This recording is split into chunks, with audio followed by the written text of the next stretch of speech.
नमस्कार, सिजी ब्रान्डको official social media प्लेटफर्ममा यहाँलाई स्वागत छ। म सेफ धनबहादुर बस्नेत। आज हामीसँग छ सिजीको एयर फ्रायर र यस एयर फ्रायरमा हामी आज कुकिज बनाएर देखाउँदैछौँ। आउनुहोस् सुरु गरौँ यसलाई चाहिने सामग्रीहरूबाट।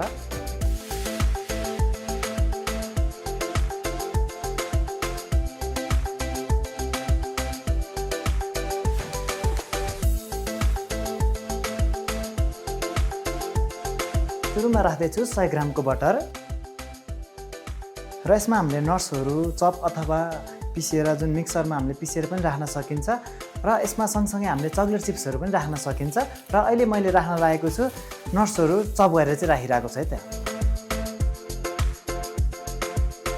र यो सँगसँगै हामीलाई चाहिँ अब सुरुमा आइसिङ सुगर चाहिन्छ जुन हामीले धुलो चिनी बनाउनु पर्ने हुन्छ। बाहिरबाट हामीले आइसिङ सुगर भनेर किन्न पनि पाइन्छ अथवा हाम्रो घरकै चिनीलाई पनि हामीले मिक्सरमा पिसेर राख्न सकिन्छ। त्यसको लागि चाहिँ हामीले 50 ग्राम चाहिँ आइसिङ सुगर अथवा 50 ग्राम धुलो चिनी चाहिँ चाहिन्छ। र हामीले चिनी जुन नट्स र चकलेट चिप्सहरू राखेर मात्रै हामीले मैदा चाहिँ सुरुमा राख्न सकिँदैन। यति हामीले बटर चिनी र नट्सहरू राखेर मात्रै हामीले छुट्टै एकछिन मोल्नु पर्ने हुन्छ।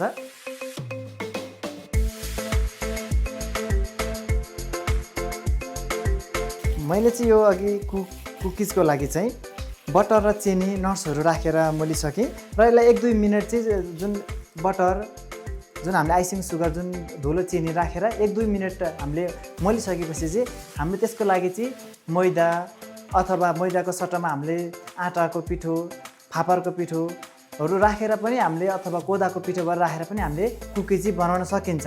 र त्यसको लागि चाहिँ हामीले चाहिने चाहिँ अहिले मैले बनाउन लागेको छु चाहिँ मैदाको पिठो राखेर बनाउन लागेको छु र यसको लागि चाहिँ हामीले 110 ग्राम चाहिँ मैदा चाहिन्छ। यसको लागि चाहिँ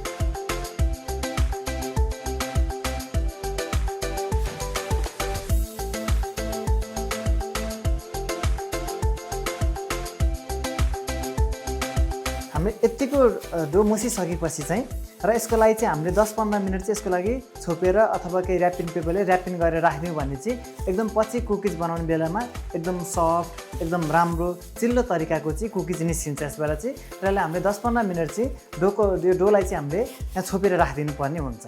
र यति भइसकेपछि र यसलाई हामीले 10-15 मिनट राखेपछि हामीले एयर फ्रायरलाई चाहिँ 2-3 मिनट चाहिँ प्रिहिट गर्नुपर्ने हुन्छ। र यसमा अहिले हामी प्रिहिट गर्न गइरहेका छौँ। सुरुमा चाहिँ यसमा यहाँ प्रिहिट लेखिदिएको छ, प्रिहिटमा टच गर्नु होला र त्यसको लागि सिधै 200 डिग्रीमा अटो आउँछ र 3 मिनटमा पनि आफै अटो आउँछ। हामीले केही नभए 3 मिनट चाहिँ प्रिहिट गरिदिनु होला र प्रिहिटमा टच गरिसकेपछि सिधै तपाईँहरूले स्टार्ट गरिदिनु होला। र यसमा हाम्रो प्रिहिट भइसकेको छ, 3 मिनट टाइमिङ सिद्धिसक्यो र टाइमिङ सिद्धिसकेपछि अथवा यो प्रिहिट भइसकेपछि चाहिँ हामीले यसलाई निकालेर यहाँ राखेर जुन अब हाम्रो अहिलेको जुन डोको लागि जुन डो तयार गरेको थियौँ त्यसलाई चाहिँ एउटा हामीले गोलो गोलो बनाएर चाहिँ हामीले यसरी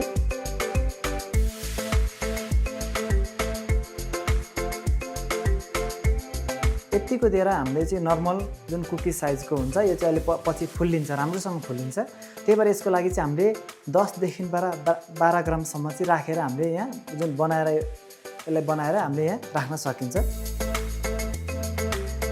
तपाईँले हल्का जुन काँटाले सेप दिन पनि सक्नुहुन्छ अथवा आफ्नो इच्छाअनुसारले पनि तपाईँले यो कुकिजमा चाहिँ सेप दिन सक्नुहुन्छ।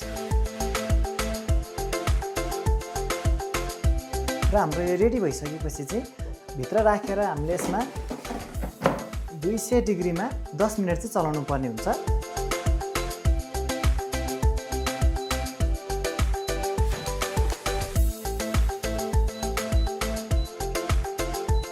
यति गरेपछि चाहिँ हाम्रो कुकिज 10 मिनटमा पाक्छ र यसको लागि हामीले फर्काउनु पर्ने केही पनि गर्नु पर्दैन। ट्याक्कै 10 मिनटमा चाहिँ हाम्रो कुकिज तयारी हुन्छ।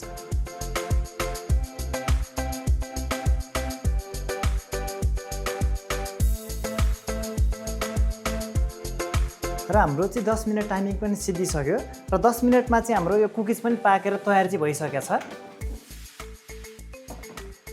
र कुकिजको सेपहरू पनि राम्रो भइसकेको छ।